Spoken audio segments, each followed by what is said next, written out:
with the word guilty 4 times as the judge, Kalia Stoffel Reed, read each of the 4 counts against him: 2 counts of first degree involuntary manslaughter and 2 counts of armed criminal action. He was behind the wheel when 41-year-old Letty Barcio and 21-year-old Alyssa Cordova were walking across a marked crosswalk after the Drake concert last year and were killed. Henderson has only been in jail 1 day since that crash, but the judge revoked his bond, so he'll have to serve until sentencing on September 19th. The judge agreed with the state that he might be a flight risk. First responders and volunteers are still looking for people missing after the devastating flash floods in central Texas. Over 100 people are confirmed dead, including children and counselors from an all-girls summer camp in Kerrville. Kerr County Sheriff Larry Lefio. At present, 5 Camp Mystic campers and 1 counselor still remain unaccounted for. 2 sisters at a Christian girls camp where the Guadalupe River did extensive damage. Camp Wildemar, in the pre-dawn hours of last Friday, reunited with their parents and head back to their home in Fort Worth. Rob Sell and his wife drove down, not knowing their daughters Alice and Martha were safe. I had to wait a minute for them to hug their mom first. I'm kind of chopped liver, but ultimately when I did get the hugs, they were really sweet. A ruling today from Wisconsin's Supreme Court. CBS's Chanel Cole. Clearing the way for the state of Wisconsin to ban conversion therapy, which is the practice of using therapy to try to convert LGBTQ plus people to heterosexuality or traditional gender expectations. That practice has been scientifically discredited. Conversion therapy has been banned in 23 states and the District of Columbia. The Dow from Stifel's down 144 points to 44,262. Quite warm and humid with some sun this afternoon. We'll also get a couple of thunderstorms into the evening that can produce flooding downpours and damaging winds, high 90 degrees. I'm AccuWeather meteorologist Heather Zare on 104.1 FM KMOX. Sponsored by the Penn Mutual Life Insurance Company. They believe the Penn Mutual insurance is the central part of a sound financial plan and that it can make an enduring impact for generations to come. Talk to your independent advisor. Go to pennmutual.com/STL. Penn Mutual, trusted for life. We've got sunshine. It's 87 downtown at the Arch. I'm Michael Calhoun, KMOX News. This is the Gashouse Gang on 104.1 FM KMOX. Sponsored by Saliga Heating and Cooling, a Daikin comfort dealer. And by Anderson Hospital, a Newsweek World's Best Hospital. Now, the Gashouse Gang on KMOX. Great to be along with you with our producers, Matt Pajeski and Frank Ladd, and our co-hosts, Chris Ranji and Bernie Miklas. I'm Tom Ackerman. It's an absolute pleasure on this Tuesday afternoon to not only welcome in the manager of the Cardinals, Oli Marmol, but to announce that KMOX, as you heard at the top of the hour in the news there, has renewed its relationship and a multi-year extension with the Cardinals as their radio partner. We will be the flagship station of the team for the foreseeable future, as we have made that announcement today through our company Odyssey. So this radio station, 104.1 FM and 1120 AM, will continue to be the radio home of the Cardinals. And Oli, we appreciate you being with us. This has been a relationship that you've been a part of as well. And in the release by both Odyssey and the Cardinals, they both mentioned the Gashouse Gang as part of the additional programming. We continue to bring in more Cardinals coverage on this radio station. We want to thank you for all that you do for us. No doubt, man. I've enjoyed it. We've talked about it quite a bit. This is something that, for me, I think it's a great way to communicate to the fan base, and it's deserving. And the way we've set this up this year, where it allows them to kind of interact a little bit more and have questions and be able to have those questions answered, is meaningful. So I'm glad to be a part of it, and I appreciate you guys. Well, we appreciate you. It is one of the great franchises in sports, a massive fan base with a lot of passion, and a big reason why KMOX and the Cardinals have been together for so long. You're back home. It's time to play ball back at Busch Stadium. The Cardinals and the Nationals. Tell us about just a subtle shift there in your rotation as you went with Gray as the first starter in this series, followed by Andre Palante and then Miles Michaelis. Yeah, a lot of Sonny has been just navigating his routine and making sure that we stay on track there. So there's times where it's lined up well from a matchup standpoint. There's times it hasn't, but from a health standpoint, we want to make sure we stay on track there. The most important thing is making sure that he continues to take the ball. This allows him to take 2 starts prior to us going into the All-Star break, so it lined up that way. Oli, Bernie Miklasz, how are you, sir? I'm doing well. I'm trying to get my camera going. So if you give me a minute, I'll be on with you guys. Been there, done that, man. Hey, at least you were there. You were in the starting gate on time, unlike me. So anyway, I wanted to ask you about Sonny Gray. I don't know whether you know or not, but I mean, one of the things, it's been a rough stretch. I don't have to tell the manager of the Cardinals that, but you recently had 2 series with the Cubs, 7 games, and fans were wondering. I think I speak for Tom Ackerman and Chris Ranji and every other media person who interacts with fans. They were wondering, why didn't Sonny Gray pitch in any of the Cubs series? And my answer was, and it's my truthful answer, I'm sure that Oli had a reason for it. And so I said, I will ask him about it first thing when he comes on Tuesday. So tell us why Gray did not start any of the games against the Cubs, because that seems to be really at the forefront of Cardinals fans' irritation, I guess, coming out of those 2 series. Yeah, if you're lining it up perfectly, which we would have loved to be able to do, then yeah, he takes as many starts against those guys as possible. Unfortunately, that's not how.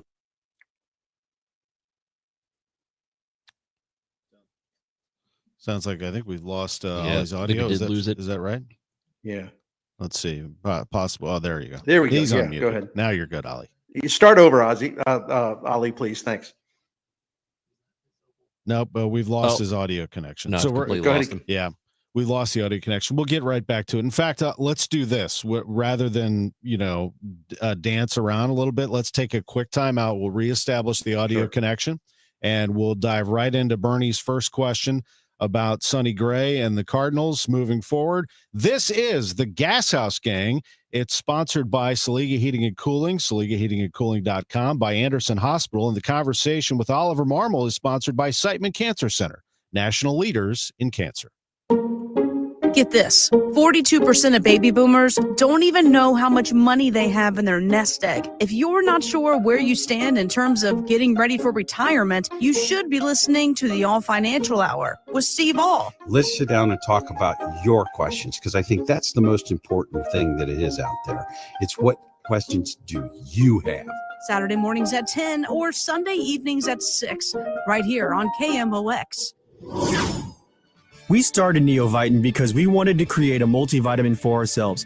That's why we focus on quality ingredients and formulas with our multivitamins.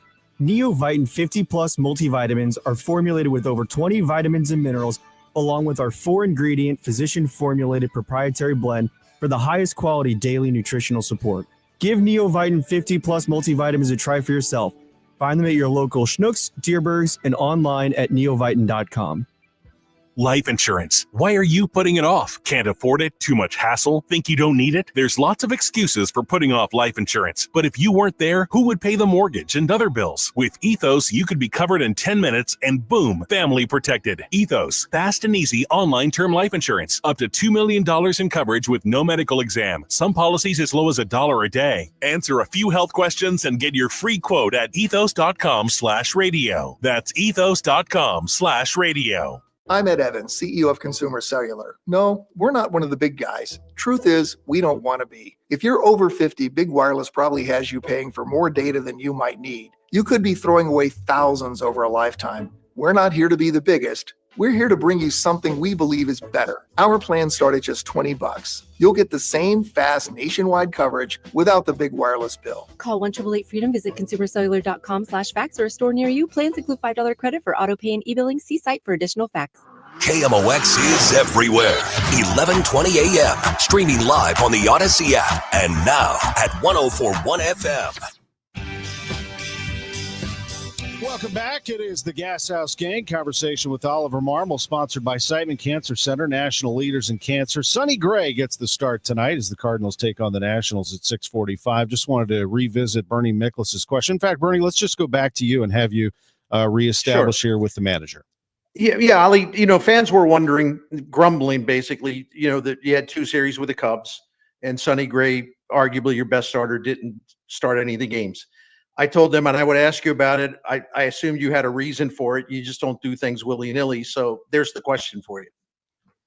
No, that's perfect and a good question. And part of it is keeping him on a routine that allows him to continue to take the ball all year. ideally, I'd want to take as many starts as possible. I mean, the guys were chasing, and when you look at when we were playing the White Sox, that rain out game that he was supposed to pitch, because of how he does his routine and he ramps up, we weren't able to pitch him the next day. So it pushed him 2 days, which then if he stays on schedule to be able to do what he normally does in between starts and stay healthy, and it pushed him out of that Chicago series and then the following one as well. So I hated it. What wasn't ideal by any means, but us getting rained out while playing the White Sox kind of pushed everything away from how we would have typically done it. So a lot of it has to do with just making sure that this is a real regimen he's on, and he's felt good all year. And in order to keep that true, then we have to stick to it. But the rain out kind of jacked everything up. And by the way, just for the record, because one of our listeners said, well, Bernie, you were grumbling too. Well, yeah, I was grumbling too. But my purpose today was to ask the question on behalf of the fans who were grumbling. So no doubt. I grumble about a lot of things. So, so Steve, right, you stated the obvious. Good job. Anyway, one follow-up on that. Why is it so important for Sonny to stay in a routine? Is there not a physical concern, but more like just, doing the due maintenance to make sure there are no physical issues? Yes, there are none at the moment, thankfully. But because we've been super disciplined with it, he's missed time year to year, and to be able to get to middle of July and him feel the way he does, a lot of it is credit to the work he's doing in between, but us sticking to our initial plan and not veering from it. Even, I mean, when you look at, dude, would have loved for him to throw against Chicago both series. I mean, that's what makes the most sense. But we had to veer from that because of the rain out. And if we don't, you run the risk. Is it worth it? Yeah, everyone's going to have a different opinion on that one. But we wanted to stay true, and he's been really good about communicating with us as far as how he feels and what he needs, and we want to honor that. So it's not ideal. I get it. You should ask the question, and people should be grumbling about it. I completely understand it. It's part of it. I do have a follow-up that I'm going to get to because I don't want to monopolize the conversation, but I'll come back to circle something about something related, which of course, Michaelis and Fetty. We'll table that for now, and I'll turn it over to one of my good colleagues here. I was actually going to ask about those two guys. Oh, okay. So I can do that. I mean, because, as you can imagine, we have also heard from fans about, their performance lately. They are scheduled to start on Thursday and Saturday, respectively, Michaelis and Fetty. What is the plan moving forward? Is it business as normal with the two of them, or will there be some changes? Yeah, so here's the reality. You're asking a question that isn't strictly a manager's decision, right?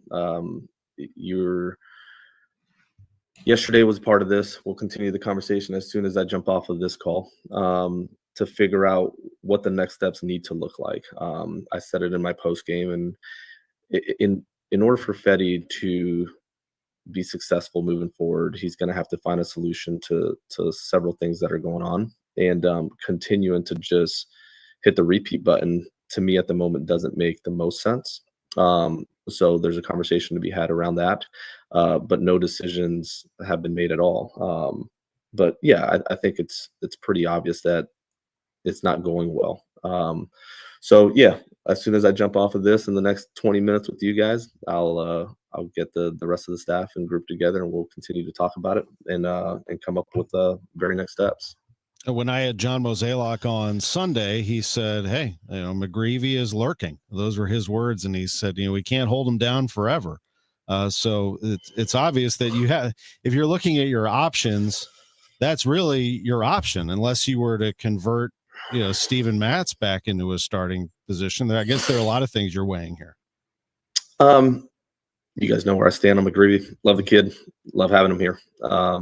So that's definitely part of the conversation. I saw in the chat here, I can't see it anymore, but someone asked about using Matz as an opener. That definitely would have been the play on Sunday, but we had to use him to secure that game the previous night. I definitely would have looked at having him do that. but when you have a chance to win a game, you got to take your shot. So we did that on Saturday. We ended up with a win. But yeah, there's a lot of different ways you can look at this. I'd like to have a clearer answer to this over the next day or two. Along those lines, the concept of an opener, there's a lot of like really good teams that have had, a lot of injury problems with their rotation. AJ Hinch in Detroit, Dave Roberts in LA, and those are just two. And we've seen, a lot of those teams go more often than they would like to with the opener concept and basically use all bullpen games. You have increased bullpen depth with guys like O'Brien and others that have emerged and doing a good job. You have Granillo down in Memphis. I was just wondering, with two spots in your rotation, at least right now, problematic to say the least, have you and Dusty thought about maybe incorporating bullpen games more often to just kind of sidestep maybe more of those problems with a couple of your starters? Yes. And here's the reality. And I'm trying to figure out how honest to be publicly here. There's a lot of people at the table to make that decision. Okay. And at the end of the day, I want to do what's best for that clubhouse and giving us the best shot to move forward and continue to win games. And that's what part of the discussion will be over the next couple of days. So all of those have been thought through and discussed. And at the end of the day, I want to do what's best for that entire clubhouse. So we'll continue to discuss it. Yeah. I appreciate the question, though. Sure. So I know that you probably don't like to, and just saying this is a hypothetical, you don't like to take guys out of a position they're doing very well and like Matt's is doing in a bullpen. But if it comes down to it, where you consider starting him games, is that something you would be comfortable doing, or would you prefer not to? No, it's an option. Just know that the buildup is going to take time. There's you run a couple risks there of being short in the pen while you build him up. You're going to have to give him 3 to 4 days prior to his start off, and then 3 to 4 days after until you get him past 65, 70 pitches, which is going to take several outings in itself to do. So there's a process to that. It's not just, hey, he starts and he can throw 75 pitches tomorrow. If he starts, he's going to throw 45 pitches tomorrow. And you're going to have a bullpen day, and you're going to have to do that several times to get him built up. So is it an option? Yes, it is an option. Has he been valuable in the pen? Yeah, if you look at his last couple, not ideal with the long ball, but I'd still trust them to get over that hump. I'm not overly concerned with that. So yeah, that's an option. McGreevy's an option. But it all has to, there's a final say in all of this, and we all have to get on the same page.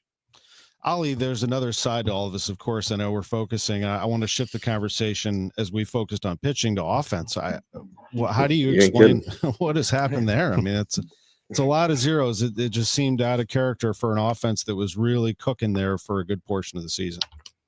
Yeah, part of this will sound like an excuse, but I don't care. Herrera is a big part of that lineup. Not having him is real, especially against left-handed pitching when you look at our production there. And guys are banged up, man. They're playing through it, but there's certain guys that are like Nato has been out the last several days, and he's been dealing with a lot of different things, but he's been able to post as of late. We've given him some days off to get on the other side of it. Burleson playing through some. I mean, there's guys that are continuing to post, but they're not 100%, and you're not going to be 100% in July.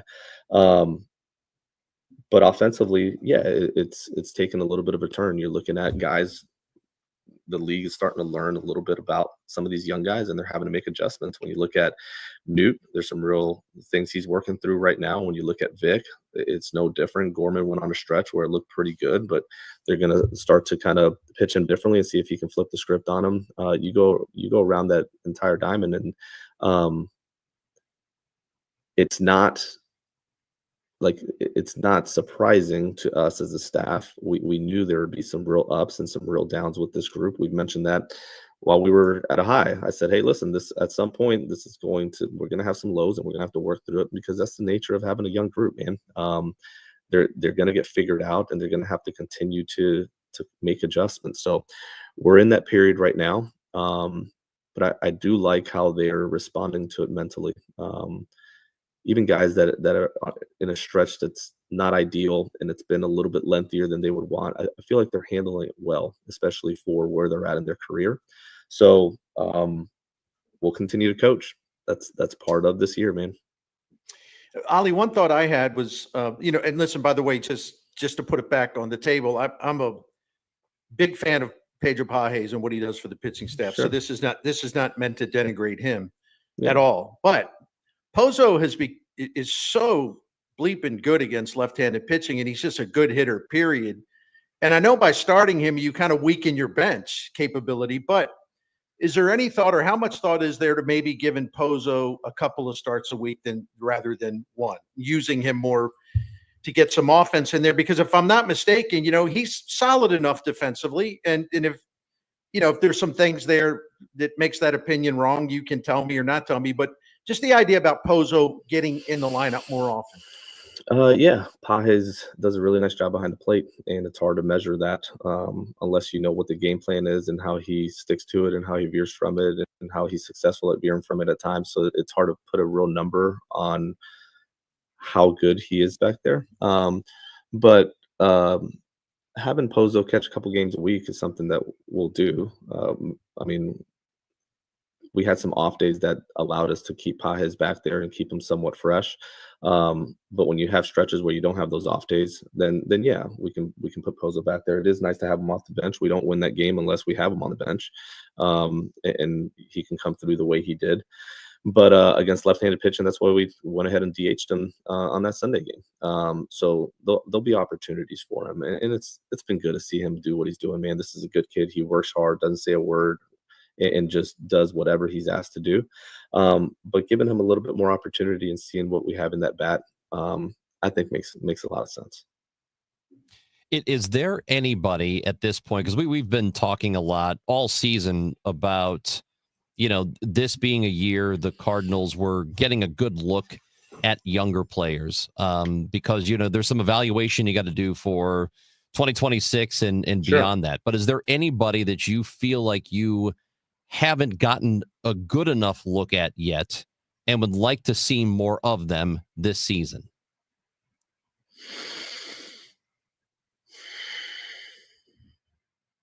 No, I feel like we have a pretty good grasp on what we have at this halfway point. We're a little beyond the halfway point. I feel confident in our evaluation of what we have. I mean, we'll continue to give guys opportunity, don't get me wrong, and allow them to show what they're capable of. But up to this point, there's not a name that comes to mind where I'm like, gosh, we haven't given this person a decent enough look to allow them to show us what they're capable of. I think we've done a nice job of mixing and matching and giving guys some longer stretches to show that. So now there's not a name that really screams at me at the moment, Chris. We're going to throw some questions out from our audience, although I see there's like a side conversation going in this thing. So I'm sorting through these comments. Here's Mark. This is an interesting one. Is there a certain amount of pressure on the offensive score when the pitching staff gives up runs like that? I mean, yes. At times, the offense could feel that, but it also goes the other way when the pitching at times feels like, man, if we don't throw up zeros, we're not going to win, right? So that's an excuse in itself.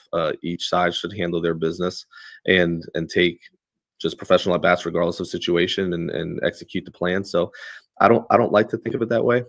At times you do fall into that rut of allowing that to kind of seep into how you think, but to me it's an excuse. You have a game plan, go execute it on both sides of the ball. Kind of like the Wednesday game. I mean, you're facing Skeens, but Palante is just out of his mind. An incredible job, and you're not able to support him. I get that. This is John. He had the question about the Gorman sitting for Hampson in that deciding game on Sunday. It says, how do you sit Gorman in a series deciding game but start Garrett Hampson? You put his name in the lineup. That's how you do it. You give the other guy an opportunity, knowing there's a lot of other factors that are playing into this, and you're facing a really tough left-hander. There's certain left-handers where it makes sense, and there's certain left-handers where it doesn't. You have a guy that's high fly ball, and you want defense out there for Fetty. So there's a lot of different factors to that one. I'm not concerned with sitting Gorman against a lefty, a really, really tough lefty. So, yeah. Let me toss it back to Bernie for a question. Bernie, go ahead. Yeah, I was going to ask you about Gorman. Around May 26th, it started to really click. And, you and I have had this conversation before, but he continues to really take advantage of the opportunity. So as he has evolved and gained confidence, let's go back to late May when it kind of started in earnest. What is he doing that, first of all, enabled him to make a breakthrough, but then number two, has enabled him to make these quick turnarounds when he is kind of cold for 2 or 3 days, but he gets right back into it and he delivers again. So tell us about his evolution during this time. We're speaking of Gorman. Yes. I think part of it was taking a step back and changing a little bit of like how he's one approach, but two swing.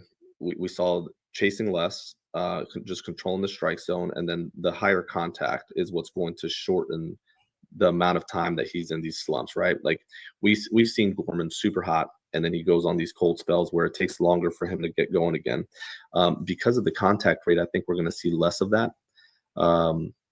He's made some real adjustments, and it's not just patchwork. Like he's going to have his highs and lows, but I do believe that we'll see the shorter cold spells because of the contact rate and what he's doing in the strike zone. And any update on Jordan Walker you can give us? I know some fans are wondering about that. Actually, yes. I know he's back in there and going to play a couple more games down below, but I have an update here at 1:00 our time on the full schedule of what that return looks like. So I'm meeting with medical and front office to figure out what that looks like here in about 30 minutes. I know, Oli, that those of us on the outside looking in, and some of us more than others, pay attention to standings just to kind of, look at where the team is. The playoff race is part of the fun of the season, right? And no doubt in the Central Division, the team's fallen back 6.5, but still a 1.5 games back of the wild card race. How do you, on a daily basis, and I imagine some people are different than others in the clubhouse, in paying attention to standings and how you view what the season is right now? Is it a playoff race still? Is it viewed differently than that? How do you see it in the clubhouse? Yeah, you pay attention across the league as to what's happening, but at the end of the day, you got to take care of business here. So our guys are focused on how do we win today? I know I said that before. It's not cliche. Like that's truly our focus. So you're aware of what's going on, who's winning, who's not. But at the end of the day, we have to be able to take care of business. We have to be able to execute our game plan on both sides of the ball. And that is my main focus. I know our staff thinks very similar to that. And then players, some pay attention to it, some don't, because at the end of the day, it doesn't change anything. You got to go out there and perform and win today. So it depends on the person. But yeah, I'm aware of kind of where everything's at and what we need to do in order to continue to take our best shot. This one was actually emailed in from Larry. He actually had two questions. One of them, the gray against the Cubs, which you already answered. The other one about your involvement in the defense. He said, could you tell fans what's typically put on the cards that players have and that they review at various times? Positioning, certain pitch counts, things like that. Yeah, it has actually a decent amount on there. So their entire lineup and then their bench is on there. And then it's specific to the pitcher that's on the mound. So the positioning will be based on if Palante's on there compared to Michael is compared to a Matt's, it's very different. So it'll tell the guys based on count sensitive and situations kind of where it's best to stand based on just probability, right? So you'll see our guys move in a 2-strike count compared to a 3-1 count compared to there be a runner on first, what that hitter likes to do based on those situations. So the card is just a reference for them to be able to kind of look at in between pitches. And it's served us well. We started doing that several years ago, and it's been an advantage for sure. Let's do it. Just a few more. Bernie, go right ahead. Just, you got 6 games to go before the All-Star break. Washington coming in here for 3, then Atlanta. in the aftermath of what a rough, the last 6 games of the road trip, was pretty bad. Why you leaving why are you leaving the first 3 out? Well, because of the way it ended. Exactly. What the hell's that? Huh? So Why? Let's count all of them. We went on the road. Count all of them. You played 9. You 4 and 5. Okay. Well, okay. So let me ask you a question. No. Now I'm asking. Yeah. Okay. Fine. We win that last one against the Cubs. Are we sitting here doomsday if we went 5 and 4 on that road trip with most of our guys being beat up? Exactly. So let the roller coaster is real. Let's hop off of that thing and just walk. We'll be okay. Well, I agree, but with all due respect, and I'm glad that you beat up on the Guardians, but you couldn't score runs against the Pirates or really the Cubs except the one game, and you got shut out all those times. That's what I mean. It was like a jarring finish to the road trip because it just had some really crazy and bad things going on. So anyway, but your point's well taken, and thank you for giving me a chance to respond. But how important is it where you need something good to happen going into the break? Does this make these final 6 games before the break? Is there any added importance to that other than just you want to win anyway? But is there any extra there? Extra, no. If there's extra, like if I were to think of it that way, then I feel like that's not the right way for me to think about it, or our staff or our players. Like there's never extra. Like there's just like, are you going to do your job? So if you're trying to do everything with excellence, there's no, this series isn't as important as the next one. They all count as the 162. So the road trip didn't end. And I was just messing with you, but the road trip didn't end the way we wanted it to. Man, I wish we could have snuck in a game. The Pittsburgh one was tough. We just couldn't score any runs. So I wish we could have snuck in an extra win or two, but that's not what happened. But to say that it's extra important now, these next 6, now it's equally as important as any other game we've played, and we're going to approach it. We're trying to do everything with excellence, and that doesn't change regardless of what happened yesterday. We'll learn from it and kind of keep moving. But yeah, I want to one game at a time. I want to take all of these. That's how I approach every series. Sometimes it works, sometimes it doesn't. We had somebody watching on YouTube, NY, who says you seem like you're frustrated. I know that frustration happens all the time, right? It happens game to game. It can happen inning to inning, I'm sure. As a manager who tries to keep it pretty consistent, where do you feel like you are right now when it comes to that? If they think this is frustrated, they need to see me when I'm frustrated. No, man, like you need to be able to lead well. You need to be consistent. I say this about our guys and different stats. Like one of the best compliments you can give someone in this industry, I think, is just calling them consistent, because it's hard to be. It really is. There's so many ups and downs. You play 162. There's weeks, man, where it's hard to come in and you're extremely frustrated, but you can't show it. And there's times where it's easy to come in and you're on a run and everything feels good and food tastes better, wine tastes better. It's just great, right? So to be consistent is one of the hardest things to do, and not allow others to sense where you're at one way or another. That's when you're leading well. So with this young group, man, the last thing they need is volatility in anybody that's helping them lead, whether it's me or a staff member. They have to be able to see that we show up and we're the same every single day. And it allows them to kind of mimic that and learn how to be consistent regardless of what's going on in their world, on the field or off the field. So no, my level of frustration right now, it isn't. We're going to continue to lead well. We're going to continue to show these guys how to play the game the right way, and we're not in as bad of a spot as you may think. I've seen you frustrated, that's for sure. I know you have, and this is far from it. Yeah. By the way, NY also said, when someone said I should have seen Oli's parade of excuses, I missed it. And NY said he didn't make a single excuse. So he was also backing you up in there. And on that note, we appreciate you. I mean, you come on, you just did about 30 minutes straight there, answering our questions, answering fans' questions. We appreciate your time. We know you have a call. You got to get on here, and it has been a treat, as always, to have you on the Gashouse Gang, Oli. No, I appreciate you guys. Thank you for the questions. Thanks, man. Fans deserve it, so you got it, man. Thank you. The manager of the St. Louis Cardinals, Oliver Marmol, with us on KMOX's Gashouse Gang. Don't go anywhere. Bernie Miklasz, Chris Ranji will join me next for a conversation about what we just heard, and we're going to give away tickets, Cardinals tickets. That's coming. You're listening to the Gashouse Gang on KMOX. Wake up informed. Wake up empowered. Wake up to Total Information AM, your morning must. Hi, this is Debbie Monterey. I'm Megan Lynch. This is Tom Ackerman. From local news to breaking headlines to weather, traffic, and the stories that matter most, we've got you covered before your first sip of coffee. Expert analysis, bright perspectives from the people you trust. Total Information AM. Your day starts here. Mornings beginning at 5 on 104.1 FM. KMOX. Hey guys, Glover here with my friend Mark Cantor at Cantor Injury Law. So as you know, I'm a lawyer, so I take this very seriously. Mark is a great attorney. He has a great team. He is from St. Louis. He is local. Call 314-628-9999 or visit cantorinjurylaw.com. The choice of a lawyer is an important decision and should not be solely based on advertisements.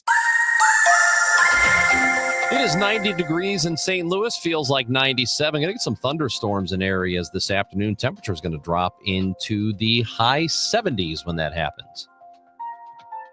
This report is sponsored by McKelvey Homes. Hi, I'm Jim Brennan at McKelvey Homes. Have you always wished for a brand new home in an established neighborhood? Select one of our move-in ready custom homes throughout St. Louis, or we will build on your lot. Visit McKelveyhomes.com and move up to McKelvey. Prescriptions require an online consultation with a healthcare provider who will determine if appropriate. Restrictions apply. See website for details and important safety information. Price varies based on product and subscription plan. Hey guys, let's talk ED because millions of men experience it, but not everyone can access or afford treatments like Viagra. Well, Hims can help. Through Hims.com, you can get a full range of treatment options for ED, including daily or as-needed meds through a 100% online process. It all starts with an online intake form. Get started at Hims.com/joy, and from there, a medical provider licensed in your state will determine if ED treatment is right for you. If prescribed, your medication is shipped to you for free. Find the ED treatment that fits your needs with options up to 95% less than the brand names. Millions of men experience ED, but Hims can help. To start your free online visit and save up to 95%, go to Hims.com/joy. That's Hims.com/joy for your free online visit. HIMS.com/JOY. I'm Ed Evans, CEO of Consumer Cellular. No, we're not one of the big guys. Truth is, we don't want to be. If you're over 50, Big Wireless probably has you paying for more data than you might need. You could be throwing away thousands over a lifetime. We're not here to be the biggest. We're here to bring you something we believe is better. Our plans start at just $20. You'll get the same fast nationwide coverage without the big wireless bill. Call 1-888-FREEDOM, visit consumercellular.com/fax or a store near you. Plans include $5 credit for auto pay and e-billing. See site for additional facts. Hey, Green Gobbler here. So you've got a clogged drain in your bathroom. Water in the sink's overstaying its welcome. You're spitting today's toothpaste on top of yesterday's toothpaste. You hope that it go away. Yeah, clogs don't just go away. I make them go away. I'm Green Gobbler, the only clog dissolver you need. I'm bleach-free, safe for your pipes, and I work. Guaranteed or your money back. Because I never met a clog that was going to unclog itself. Green Gobbler. Let the gobbler get it. Charlie Brennan once again with Dr. Colleen Bosler at the Audiology Center. Dr. Bosler, is it possible we might say, oh, those kids are mumbling, when the problem really is our own inability to hear? Exactly. Hearing is integral in everything that we do.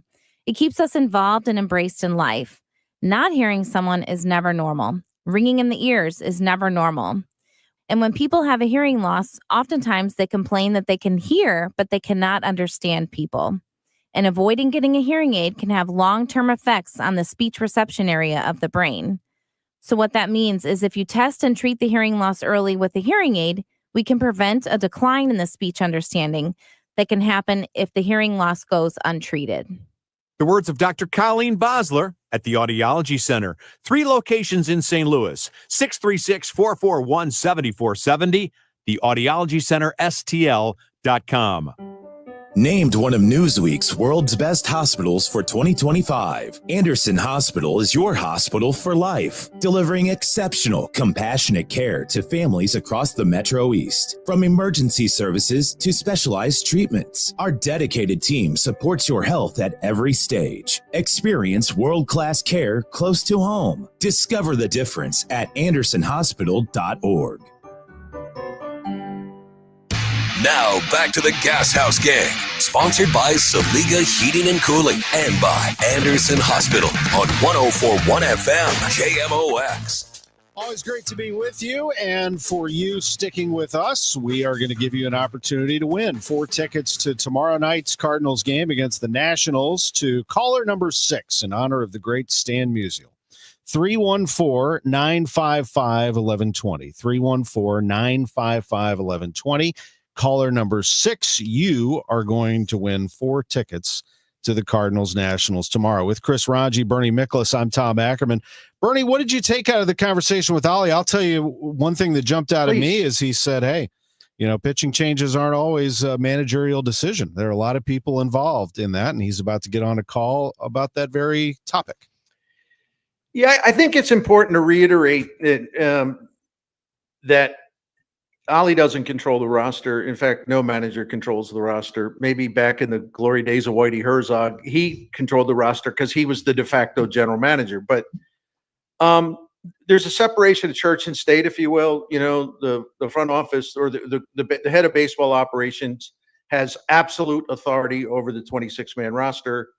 But once the roster is handed to the manager, then the manager has authority over that. Now, even that is not as simple as it sounds, because if Oli Marmol, let's just say hypothetically, went to John Mozeliak and he said, look, we've got 2 starting pitchers in our rotation. They're killing us, and we're gonna go over the cliff unless we can do something about this. So I'm going to put both of those guys in the bullpen. Or, can I ask you if you would consider designated Michaelis for assignment? Okay. Oli Marmol can ask those questions, and some fans think that he should go into the office and start throwing chairs or something. It doesn't work that way.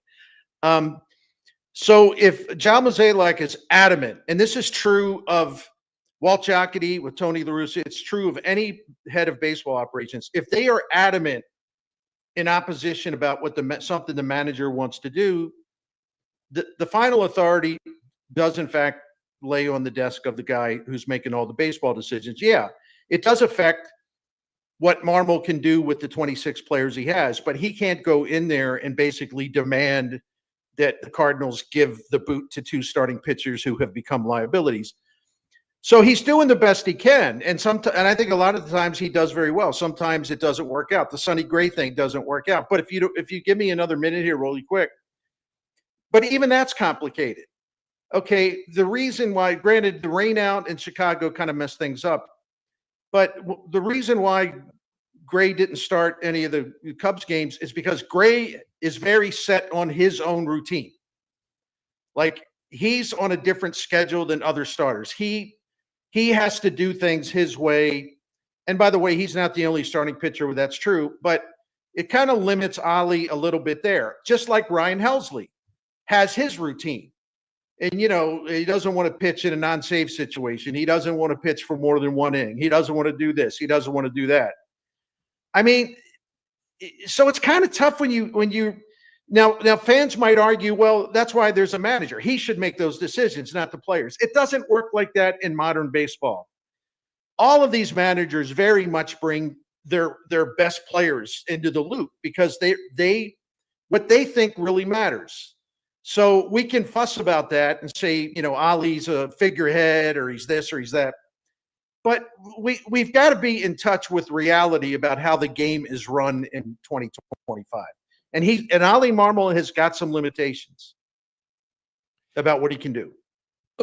I think that's the most important thing, which is difficult to understand because you sort of, I don't know, I think baseball fans a lot of times look at their manager in the same way we would look at an NFL head coach, that the influence on the field, that there's play calling, there's constant play calling, right? that your hands are in everything. But it's not really like that in baseball. You do make the lineup, you do make pitching changes, but you're not at the plate deciding when to swing or not to swing. You know, you're not calling pitches from the dugout. In some rare cases they are, but that doesn't really happen all that often. So I think people think the influence is a lot greater than it is. You can create a good environment, which is important. And I don't have any reason to believe that he does not create a good environment. And I would even go the other direction. If you argue that Oli's not doing a good job with this team, I might go the other direction, that maybe they'd be slightly worse if he weren't there. Not significantly, but I think they might be a slightly worse team than they are right now. If you like the Pythagorean number, I mean, sometimes we reference it. I don't know how accurate it is, but they're a game better than it. You know, so you can make the argument they're actually, the results are slightly better than what they should be or could be otherwise if he weren't the manager. Yeah, I mean, listen, did any of us expect them to be 5 games over 500 at this point and a game and a half out of the playoffs? I didn't. I thought that they were going to be a mediocre team under 500 and probably not in contention. And, you know, for the record, I've criticized Oli Marmol about a lot of things. He'd be the first to tell you. We talk about stuff. He understands I have a job to do, and he doesn't always like what I have to say, and that's okay because I do have a job to do. But I'm looking at, for example, we have a comment from someone listening to the show. So it's J.N. Gorham. He says, so it's right to blame Mozeliak. It's right to point to the players to have to perform, yet no one is allowed to challenge the manager's performance. With all due respect, who in the heck said that? This is the kind of thing that just drives me nuts. Who says that no one can criticize Oli Marmol? This means you're one of those Oli haters. And again, I have no problem if someone just comes out and says, you know what?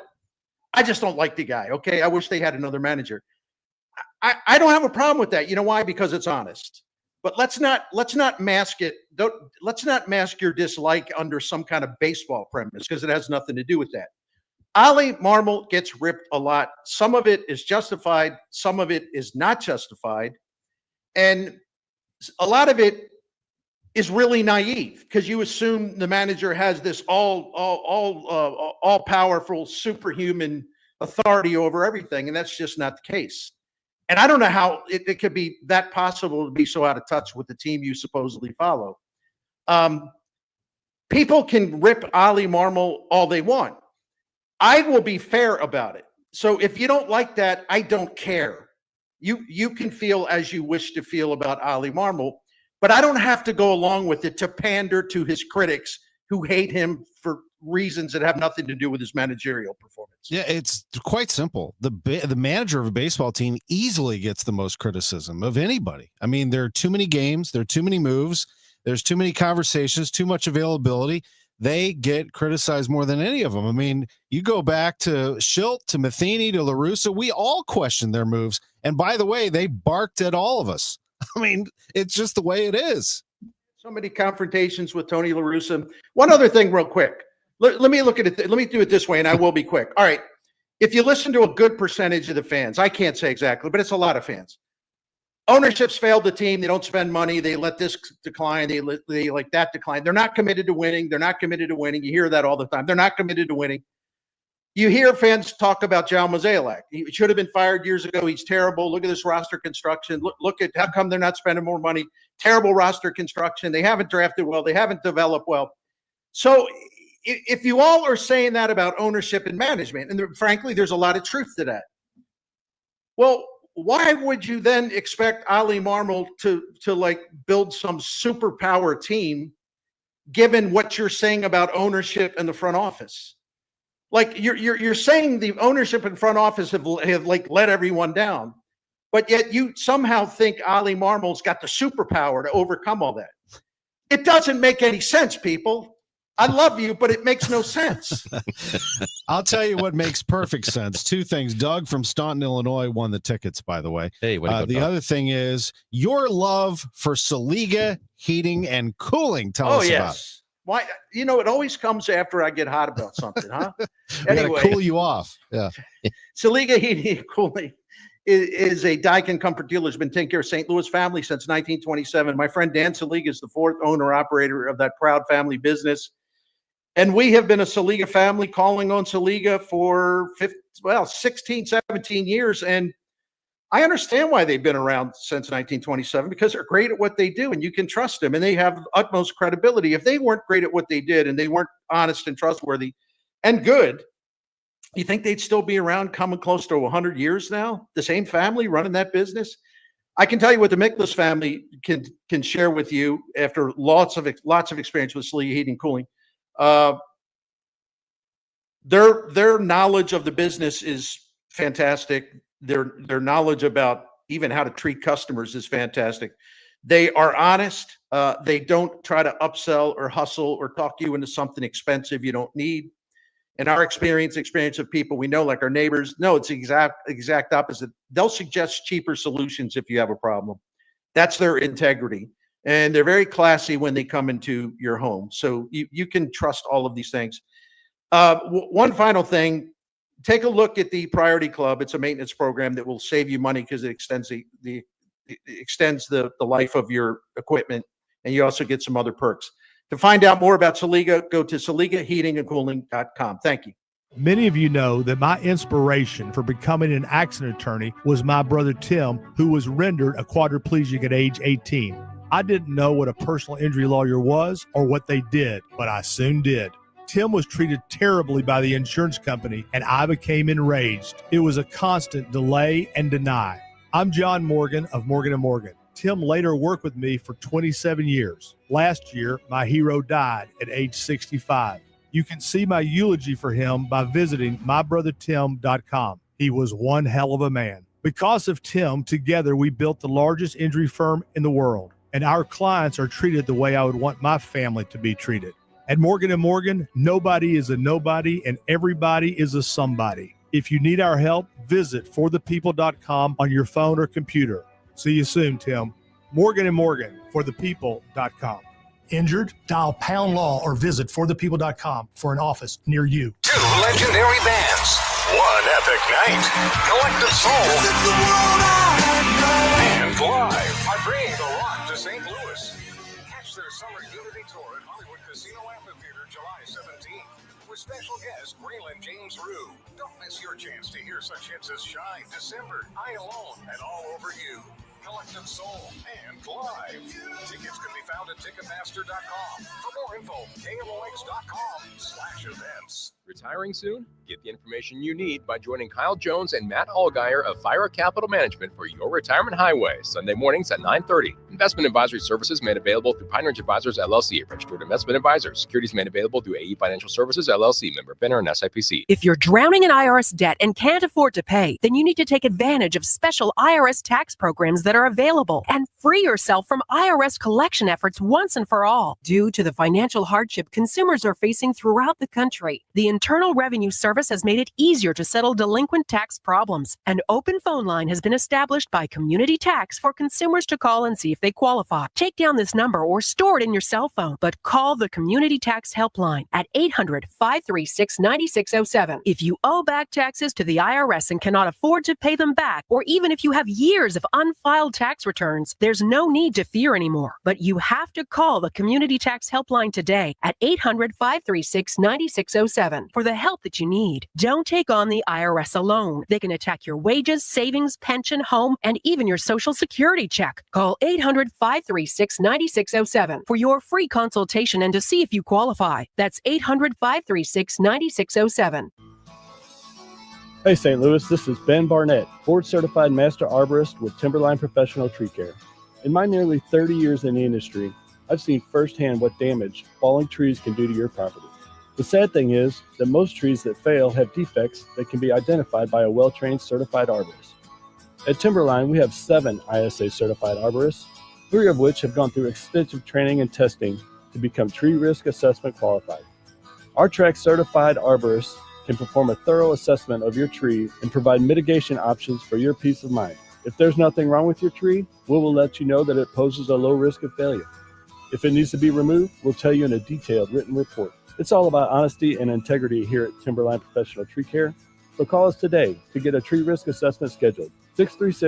636-479-7475 or contact us through our website at stltreecare.com.